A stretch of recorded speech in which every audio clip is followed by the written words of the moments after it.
Hello everyone. I wanted to share with you some of my first impressions with the footage that was recently released showing off a vertical slice of Squadron 42. In particular, I wanted to focus on the first 15 minutes of the footage for right now and eventually tackle what I've seen of it one section at a time. The first thing that had me excited over Squadron 42 is that once you remove the online element, the game itself runs extremely well, even on low-end systems that's running everything on max settings.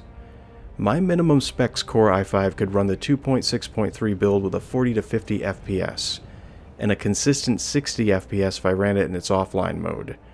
Even the 3.0 build runs incredibly fast if you hack the netcode and play it offline, which I would strongly not recommend doing since it violates your EULA agreement, that word does not roll off the tongue, and could possibly result in getting your account banned. Well, I already know that this game is going to have a multiplayer element to it.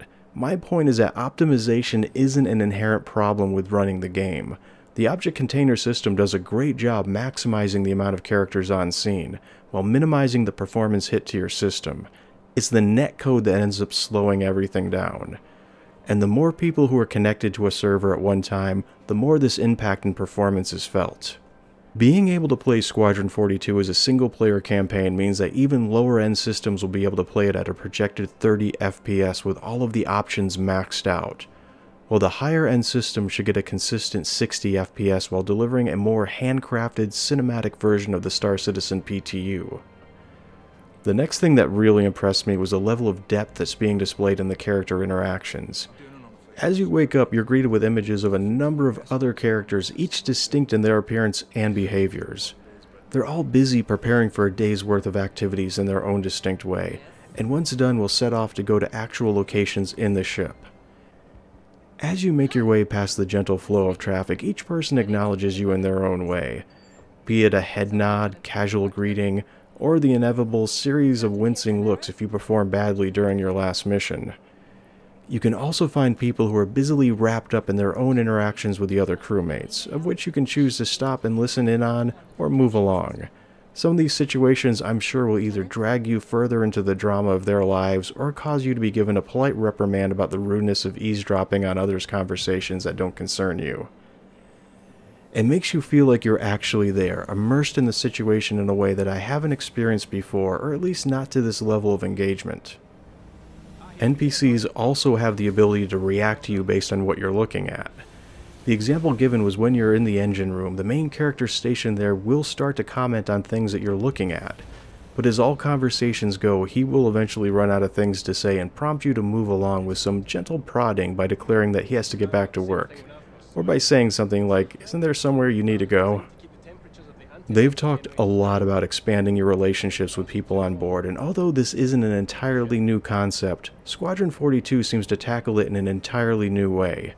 You're not brought into a cutscene or taken out of the flow of the game, but instead it seamlessly integrates the crew's interactions with the rest of the gameplay.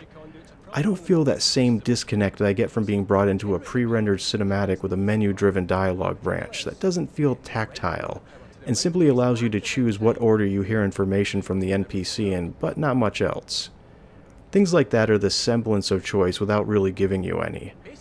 Now, it is true that there are dialogue options presented to you during the conversations you have in Squadron 42, but their method makes me feel more like I'm steering the conversation in a direction that suits my whims.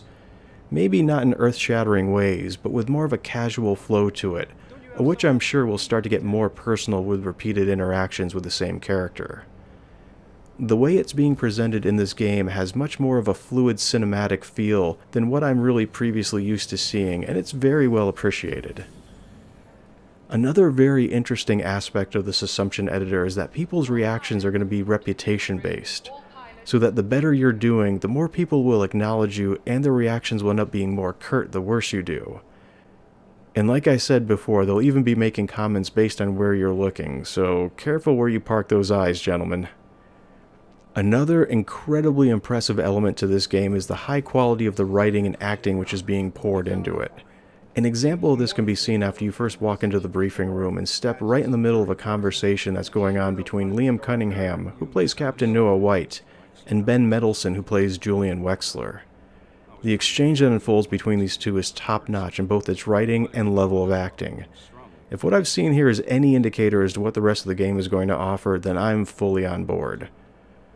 For those who are interested, CIG has posted a version of the Squadron 42 vertical slice with director's commentary.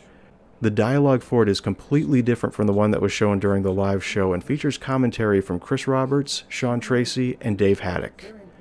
During it, they give a lot of information about Squadron 42 and how it works in much more vivid detail. I'd highly recommend checking it out. Thanks a lot for watching, and I hope that you'll join me again. Goodbye, everybody. Thank you for your time, Mr. Wexler.